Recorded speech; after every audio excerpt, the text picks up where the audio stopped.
أمات الغن أم الكتاب۔ وہی ہے جس نے تم پر یہ کتاب اتاری، اس کی کچھ آیتیں صاف معنی رکھتی ہیں، وہ کتاب کی اصل ہیں۔ الحمدللہ رب العالمین، والصلاة والسلام علی سید الانبیاء والمرسلین، اما بعد فاعوذ باللہ من الشیطان الرجیم، بسم اللہ الرحمن الرحیم۔ محترم ناظرین کرام، آپ دیکھ رہے ہیں پروگرام احکام قرآن۔ جیسا کہ آپ جانتے ہیں کہ اس پروگرام میں قرآن مجید فرقان حمید کی ان آیات کی تفسیر بیان کی جاتی ہے جس میں اللہ رب العزت نے فقہی احکامات بیان فرمائے ہیں۔ سورہ انفال کا آغاز ہو چکا ہے اور پچھلا پروگرام ہوا ہے ہمارا، اس کی جو پہلی آیت تھی وہ مال غنیمت کے تعلق سے تھی۔ عربی میں انفال جو ہے وہ مال غنیمت کو کہتے ہیں، اور اسی مناسبت سے اس صورت مبارکہ کا نام انفال رکھا گیا۔ اس صورت مبارکہ کا عنوان تو جنگ بدر ہے۔ جنگ بدر کو یعنی قرآن مجید فرقان حمید میں کئی مقامات پر اجمالی انداز میں بیان کیا گیا، اور یہ جو سورہ انفال ہے اس میں تفصیل کے ساتھ جنگ بدر کے حالات و واقعات اور وہاں پیش آنے والی کیفیات کو بیان کیا گیا۔ تو جن آیات کا ہم نے انتخاب کیا ہے، آیت نمبر 11 بطور خاص، اس آیت مبارکہ میں بھی ایک واقعے کا ذکر ہے جو وہاں پیش آیا، اور اس واقعے کے ضمن میں کچھ فقہی احکامات ہیں، بہت ہی بنیادی قسم کے فقہی احکامات ہیں۔ ان کو ہم اللہ نے چاہا تو زیر بحث لا کر تفصیل سے گفتگو کریں گے۔ سب سے پہلے ہم چلتے ہیں قرآن مجید فرقان حمید کی تلاوت کی طرف۔ سورہ انفال کی آیت نمبر 11 اور آیت نمبر 12 کی تلاوت اور ترجمہ سنتے ہیں۔ قرآن کی روشنی إذ يغشيكم النعاس أمنة منه وينزل عليكم من السماء ماء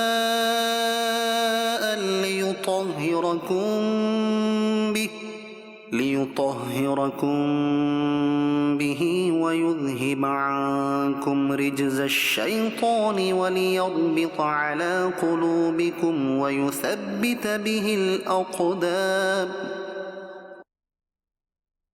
جب اس نے تمہیں اونگ سے گھیر دیا تو اس کی طرف سے چین یعنی تسکین تھی، اور آسمان سے تم پر پانی اتارا کہ تمہیں اس سے ستھرا کر دے، اور شیطان کی ناپاکی تم سے دور فرما دے، اور تمہارے دلوں کی ڈھارس بندھائے، اور اس سے تمہارے قدم جما دے۔ إذ يوحي ربك إلى الملائكة أني معكم فثبتوا الذين آمنوا سألقي في قلوب الذين كفروا الرعب فاضربوا فوق الأعناق واضربوا منهم كل بنان۔ جب اے محبوب تمہارا رب فرشتوں کو وحی بھیجتا تھا کہ میں تمہارے ساتھ ہوں، تم مسلمانوں کو ثابت رکھو، ان قریب میں کافروں کے دلوں میں ہیبت ڈالوں گا، تو کافروں کی گردنوں سے اوپر مارو اور ان کی ایک ایک پور یعنی جوڑ پر ضرب لگاؤ۔ محترم ناظرین کرام، ان دو آیات مبارکہ کے تحت کن نکات پر گفتگو ہوگی، آئیے اس کی فہرست ملاحظہ کرتے ہیں۔ قرآن کی روشنی کے ضمن میں بیان کیے جانے والے اہم نکات: نمبر 1، آیت نمبر 11 اور 12 کا پچھلی آیت سے تعلق اور جنگ بدر کا پس منظر کیا تھا۔ نمبر 2، آیت نمبر 11 کا شان نزول کیا ہے۔ نمبر 3، آیت نمبر 11 میں جنگ بدر میں کیے گئے کتنے انعامات کا ذکر ہے۔ نمبر 4، پانی کے طاہر اور مطہر ہونے میں کیا فرق ہے اور پانی سے متعلق فقہی احکام کیا ہیں۔ نمبر 5، آیت مبارکہ سے حاصل ہونے والے ضمنی نکات کیا ہیں۔ پہلے نقطے کی طرف بڑھتے ہیں کہ اس سے پہلے یعنی 11 نمبر آیت مبارکہ سے پہلے جو آیات چل رہی ہیں وہ ایک پس منظر بیان کر رہی ہیں. کس پس منظر میں یہ ساری گفتگو ہو رہی ہے؟ فرمایا گیا جب تم اپنے رب سے مدد طلب کرتے تھے. فاستجاب لکم، اللہ نے تمہاری دعا کو قبول کیا. انی ممدکم بألف من الملائکۃ مردفین، مسلمان تو بے سر و سامانی کی حالت میں جنگ بدر کی طرف روانہ ہو چکے تھے، اور سورہ آل عمران میں بیان کیا گیا لقد نصرکم اللہ ببدر، واقعہ بدر میں اللہ رب العزت نے تمہاری مدد کی. وانتم اذلہ، تم تو بے سر و سامانی کے عالم میں تھے. تو یہاں اسی بات کو بیان کیا جا رہا ہے سورہ انفال میں بھی کہ واقعہ بدر میں جب تم نے دیکھا کہ چاروں طرف سے دشمن جمع ہے اور مسلمانوں نے خود کو کمزور محسوس کیا، اللہ کی مدد طلب کی، تو اللہ رب العزت ارشاد فرما رہا ہے کہ اس نے 1000 فرشتوں کو تمہاری طرف بھیجا، اور پھر یہ تعداد بڑھتی رہی، 3000 ہوئی، 5000 ہوئی. ایسا نہیں تھا کہ فرشتے جو ہیں صرف آئے اور ڈھارس بندھانے کے لیے آئے ہوں، بلکہ انہوں نے، کثیر مفسرین کا اس بات پر اتفاق ہے کہ فرشتوں نے میدان جہاد میں عملاً حصہ لیا. بعض صحابہ فرماتے ہیں کہ میں اپنی تلوار نہیں نکال پاتا تھا یا تلوار کا صرف اشارہ کرتا تھا اور کافر کی جو گردن ہے وہ تن سے جدا ہو جایا کرتی تھی. تو عملاً انہوں نے حصہ لیا، اور اللہ رب العزت نے اس جنگ میں فرشتوں کے ذریعے مسلمانوں کی مدد فرمائی. پھر فرمایا گیا اور اللہ تعالیٰ نے اس واقعے میں تمہارے لیے خوشخبری عطا کی ہے. لِتَطْمَئِنَّ بِهِ قُلُوبُكُمْ، تاکہ تمہارے جو قلوب ہیں وہ مطمئن ہوں، یعنی مسلمانوں کو یقین آ جائے کہ ہم عددی اعتبار سے کم ہونے کے باوجود، ساز و سامان میں کمی کے باوجود، جو جانور تھے، سواریاں تھیں، اس کی کمی کے باوجود اللہ تعالیٰ ہمیں فتح عطا کر سکتا ہے. تو فتح اللہ کی طرف سے ہے، نصرت اللہ کی طرف سے ہے، ہوگا وہی جو اللہ چاہے گا. تو اس بات کے ذریعے، اس اذعان کے ذریعے تمہارے جو قلوب ہیں وہ مطمئن ہو سکیں. وَمَن نَّصْرُ إِلَّا مِنْ عِنْدِ اللَّهِ، اور بلا شبہ فتح جو ہے وہ صرف اللہ کی طرف سے ہوتی ہے. ان اللہ عزیز حکیم، بلا شبہ اللہ تعالیٰ ہی غالب اور حکمت والا ہے. اب اس کے بعد وہ آیت مبارکہ جو اصل ایک مرکزی آیت کے طور پر ہم نے جس کا انتخاب کیا ہے، فرمایا اذ یغشیکم النعاس، مسلمان گئے تو میدان جنگ میں ہیں، لیکن ماجرا یہ ہے کہ ان پر غنودگی طاری ہے، اونگ آ رہی ہے. کیسا ماجرا ہے جناب؟ جنگ میں تو انسان بیدار ہوتا ہے، چست ہوتا ہے، اور موت کا خوف لاحق ہوتا ہے. یہاں بیان ہو رہا ہے کہ اللہ تعالیٰ نے غنودگی تم پر بھیج کر انعام کیا. تو اس کی تفصیل آیا چاہتی ہے. یغشیکم النعاس امنۃ منہ، جب اللہ تعالیٰ نے اونگ کو تمہارے لیے امن کا سامان بنا دیا. وَيُنَزِّلُ عَلَيْكُم مِّنَ السَّمَاءِ مَاءً، اور اللہ تعالیٰ نے تم پر پانی نازل کیا. لِيُطَهِّرَكُم بِهِ، تاکہ تمہیں پاک و صاف کر دے. وَيُذْهِبَ عَنْكُمْ، اور دور کر دے تم سے رجز الشیطان، شیطان کی طرف سے آنے والی ناپاکی. وَلِيَرْبِطَ عَلَى قُلُوبِكُمْ، اور اللہ رب العزت تمہارے جو دل ہیں اس کی ڈھارس بندھا دے. وَيُثَبِّتَ بِهِ الْأَقْدَامَ، اور تمہارے قدم جما دے. اگلی آیت مبارکہ میں ارشاد فرمایا جا رہا ہے جب تمہارے رب نے وحی کی فرشتوں کی طرف، میں تمہارے ساتھ ہوں. اے فرشتوں، تمہارا یہ کام ہے، تم نے اہل ایمان کو ثابت قدم رکھنا ہے. لوگ کہتے ہیں غیر اللہ سے مدد شرک ہے. یہاں اللہ تعالیٰ فرشتوں کو کیا حکم دے رہا ہے کہ تم نے اہل ایمان کو ثابت قدم رکھنا ہے. یعنی فرشتوں کو جو مدد کے لیے بھیجا گیا، مسلمانوں کی نصرت کے لیے بھیجا گیا تاکہ مسلمان ثابت قدم رہیں، کہ پاؤں نہ اکھڑیں، تو اللہ تعالیٰ نے فرشتوں کے ذریعے اپنے بندوں کی مدد کی. تو وسیلہ جو ہے اس کا انکار نہیں کیا جا سکتا. فرمایا